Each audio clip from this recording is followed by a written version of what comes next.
கிறிஸ்துவுக்குள் அன்பானவர்களே, உங்கள் எல்லோருக்கும் காலை வேளையின் வாழ்த்துதல்களை தெரிவித்துக் கொள்கிறேன். இயேசு கிறிஸ்து நம்முடன் கடந்த வாரம் முழுவதும் இருந்து வந்தார். அவர் நம்முடைய இருதயத்தில் சகலவிதமான பலத்தையும் கொடுத்து நம்மை இம்மட்டும் வழிநடத்தி வந்திருக்கிறார்.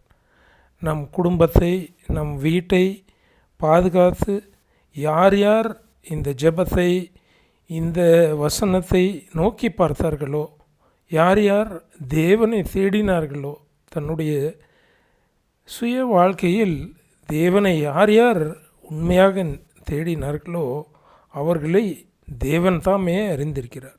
அவர் கடந்த வாரம் முழுவதும் மட்டுமல்ல, எப்பொழுதும் நடத்த வல்லவராக இருக்கிறார்.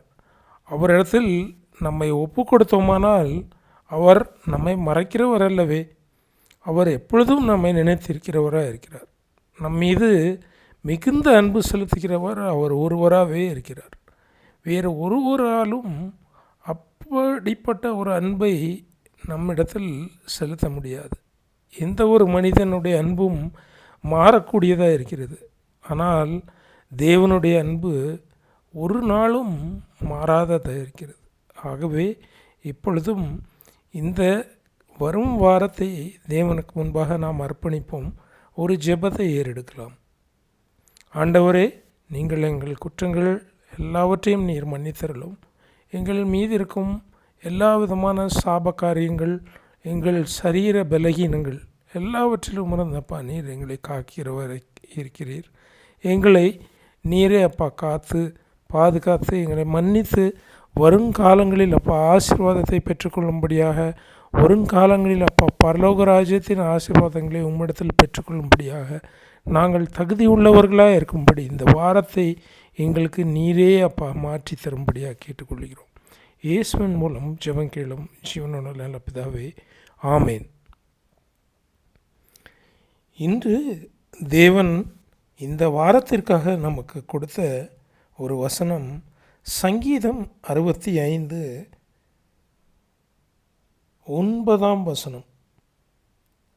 Sam's 65 verse number 9.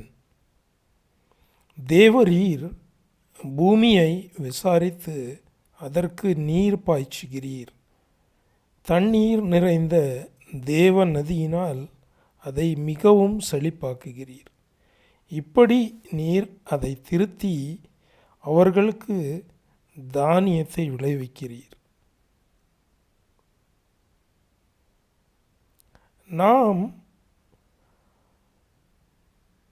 நமக்கு தெரிந்த காரியங்களில் பலவித நாட்கள் பலவிதமான யோசனைகளினால்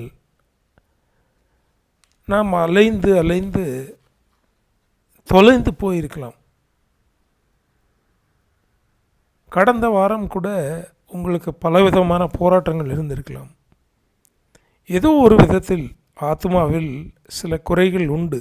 சில ஜனங்கள் என்னதான் அவர்கள் தேவனை தேடினாலும் அவர்களுடைய சரீரமானது அவர்களை இந்த பூமியில் கீழே இழுக்கக்கூடியதாக இருக்கிறது, இந்த பூமியில் கீழே தள்ளுகிறதா இருக்கிறது. சிலருடைய பலவீனங்கள் அந்த விதமாக இருப்பதனால் தேவனுடைய வல்லமையை அவர்கள் ருசி பார்ப்பதில்லை. தேவனுடைய வல்லமையை அவர்கள் மறந்து போகிறவராக இருக்கிறார்கள். இந்த வருங்காலங்களிலும் கூட தேவன் நம்மை அவ்விதமாக நம்முடைய பலவீனங்களுக்கு தக்கதாக அல்லது நம் தகுதிக்கு தக்கதாக நடத்துகிறவர் அல்ல. வருங்காலங்களில் தேவன் நமக்கு ஒரு புதிய அற்புதத்தை செய்கிறவராக இருக்கிறார். அது பரலோக ராஜ்யத்தில் தோன்றுகிறதா இருக்கிறது.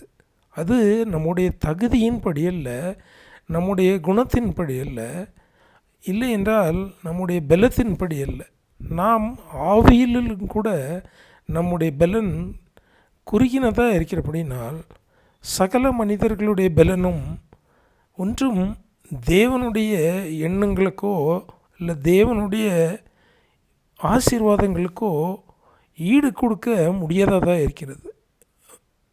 இன் சிம்பிள் வேர்ட்ஸ், சுருக்கமாக சொல்லக்கூடிய விஷயம் என்னவென்றால், we are not eligible. நாம் அவருடைய கிருபைகளுக்கோ இல்லை அவருடைய ஆசீர்வாதங்களுக்கோ நாம் தகுதியுள்ளவர்கள் அல்ல. ஆனால் தேவன் சொல்கிறார், அவர் இந்த பூமியை விசாரிக்கிறவராக இருக்கிறார். இந்த பூமியில் வாழ்கிற ஜனங்களை விசாரிக்கிறவராக இருக்கிறார். அவர் தேவன் நதியினால் இந்த பூமியை நிரப்புகிறவராக இருக்கிறார். நம்முடைய இந்த உலகத்தை, நம்முடைய சரீரத்தை, நம்முடைய குடும்பத்தை செழிப்பாக்குகிறவராக இருக்கிறார். அது தேவ பர்வதத்திலிருந்து, பரலோக ராஜ்யத்திலிருந்து ஓடும் அந்த ஜீவ நதி மூலமாக ஆகக்கூடியதாக இருக்கிறது.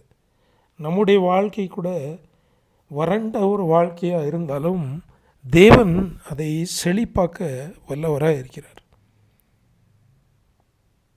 அவர் நமக்கு ஆசீர்வாதமான சகலவிதமான உணவுகளையும் சகலவிதமான ஆத்துமாவிற்கு தேவையான காரியங்களையும் அவர் நமக்கு கொடுக்கிறவராக இருக்கிறார்.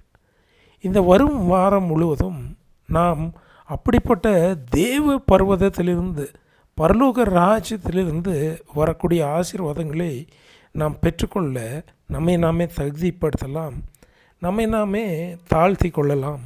அப்பொழுது நம் தகுதிக்கும் மேலாக, நம்முடைய குணத்திற்கும் மேலாக, நம்முடைய பலத்திற்கும் மேலாக ஆசீர்வாதங்களும் பாதுகாப்புகளும் தேவ பர்வதத்திலிருந்து, பரலோக ராஜ்யத்திலிருந்து நம்மை வந்தடையும்.